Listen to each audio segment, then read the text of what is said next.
இந்த பக்கம் பேச தெரியாமல் இல்லை. வெற்றி தலைவரின் கடைக்கன் பார்வைக்காக கட்டுப்பட்டு ஒழுக்கத்தோடு இதுவரை ஒழுக்கத்தோடு இருக்கிறோம், இனிமேலும் ஒழுக்கத்தோடு இருப்போம்.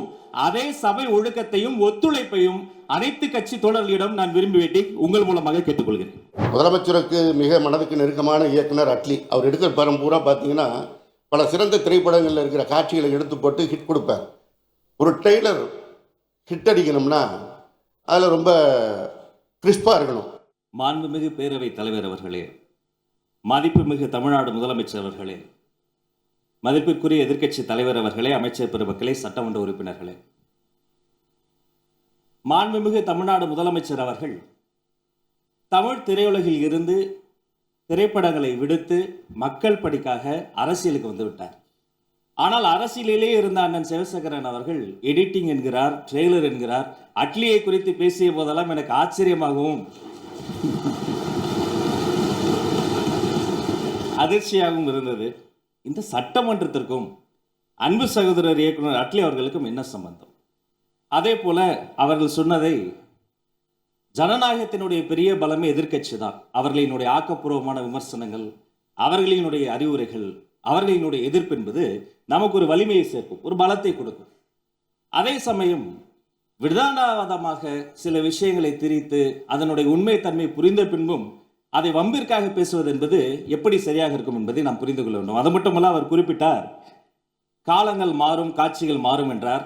இந்த சட்டமன்றத்தை பாருங்கள், காலங்கள் மாறிவிட்டது, காட்சி மாறிவிட்டது. மாண்புமிகு பேரவைத் தலைவர் சொன்னதை போல நான் ரசித்து கேட்டேன் அந்த வரியை. அன்றும் இன்றும் என்றும் தமிழ்நாட்டு மண்ணுக்கும் மக்களுக்கும் ஒரு குணம் இருக்கிறது. மாநில உரிமை, தமிழ் மொழி எங்கள் உயிருக்கு மேல், தமிழெங்கள் பேச்சு, தமிழெங்கள் மூச்சு, தமிழ்தான் எங்களினுடைய ஒரே பிரதான உயிர் இலக்கு. நேற்றும் முதலில் எது பாடப்பட வேண்டும் என்ற ஒரு விஷயம் வந்தபோது தமிழ்த்தாய் வாழ்த்துத்தான் முதலில் பாடப்பட வேண்டும் என்று ஒன்றிய அரசின் சுற்றறிக்கையை மீறி தமிழ்த்தாய் வாழ்த்தைக்கு முதலிடம் கொடுத்தோம். என்றும் அதைத்தான் நாங்கள் பின்பற்றுவோம் என்று சொல்லி நம்முடைய சட்டமன்றத்தில் மேகதாது உள்ளிட்ட பல்வேறு பிரச்சனைகளை பேசி ஆக்கப்பூர்வமாக இதை டேக்கிங் ஃபார்வர்ட் அடுத்த கட்டத்தை நோக்கி நாம் சென்று கொண்டிருக்கிறோம். மீண்டும் 2 மாமன்ற சட்டமன்ற உறுப்பினர்கள் அவர்களுக்குள் இந்த வார்த்தை விளையாட்டை பேசிக்கொள்வதை விடுத்து ஆக்கப்பூர்வமான அரசியலுக்கு நோக்கி நாம் செல்ல வேண்டும் என்பதை மாண்புமிகு பேரவைத் தலைவர் மூலமாக கேட்டுக்கொள்கிறேன். நன்றி.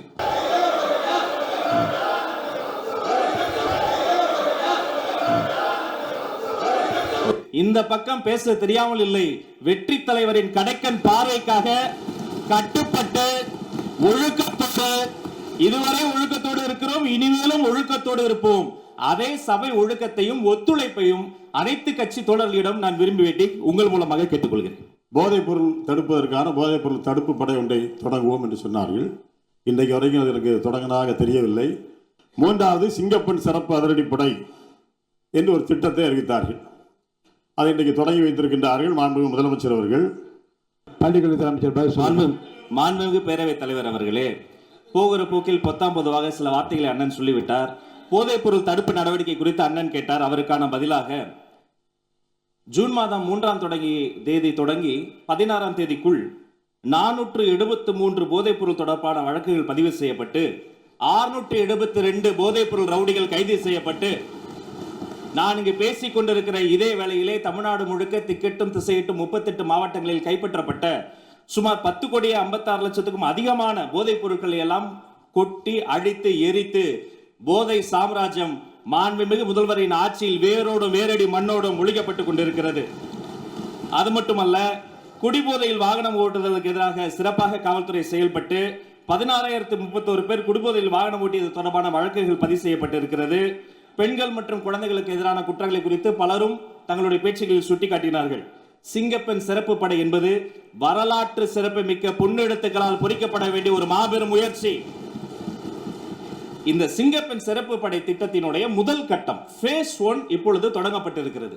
பின்பு phase 2, phase 3 என்று அடுத்தடுத்த கட்டங்கள் வரும்.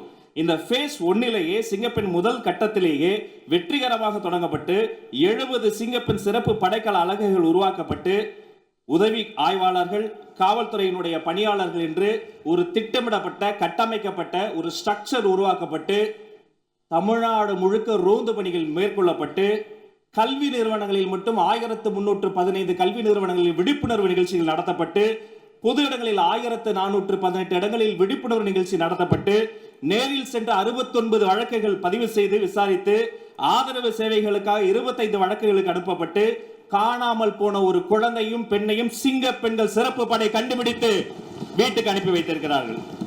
அது மட்டுமல்ல, கடந்த 15-20 நாட்களுக்குள்ளாக சற்றொப்ப 1328 நினைவு சரியாக இருக்குமானால் அந்த குற்றவாளிகளாம் அடையாளம் காணப்பட்டு உடனடியாக கைது செய்யப்பட்டு பிணையில் ஜாமீனில் வெளிவர முடியாத பிடியாணை பிறப்பிக்கப்பட்டு சற்றொப்ப 2500 சொச்சம் அந்த சீரியல் அஃபெண்டர்ஸ், அதாவது 18 குற்றவாளிகளை எல்லாம் உடனடியாக பிடித்து கிட்டத்தட்ட 4000க்கும் அதிகமான சமூக விரோதிகளை சிறைச்சாலையில் தள்ளி இருக்கிறது தமிழ்நாடு காவல்துறை என்பதை இதன் மூலமாக தெரிவித்துக் கொள்கிறேன்.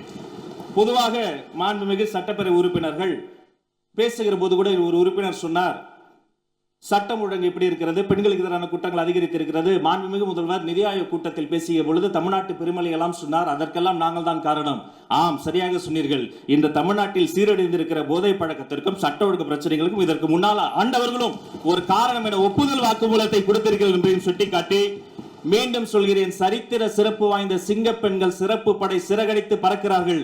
பொறுத்திருந்து பாருங்கள், வெயிட் அண்ட் வாட்ச். தமிழ்நாட்டினுடைய சட்டம் ஒழுங்கு இந்தியாவிலே சிறந்த மாநிலமாக இந்த சிறப்பு படை மாற்றி காட்டும் என்று உங்கள் மூலமாக தெரியப்படுகிறது. அறுவை சிகிச்சையில் குணம் இது ஆயுட்கால நிவாரணம். டாக்டர் ஸ்ரீவர்மாஸ்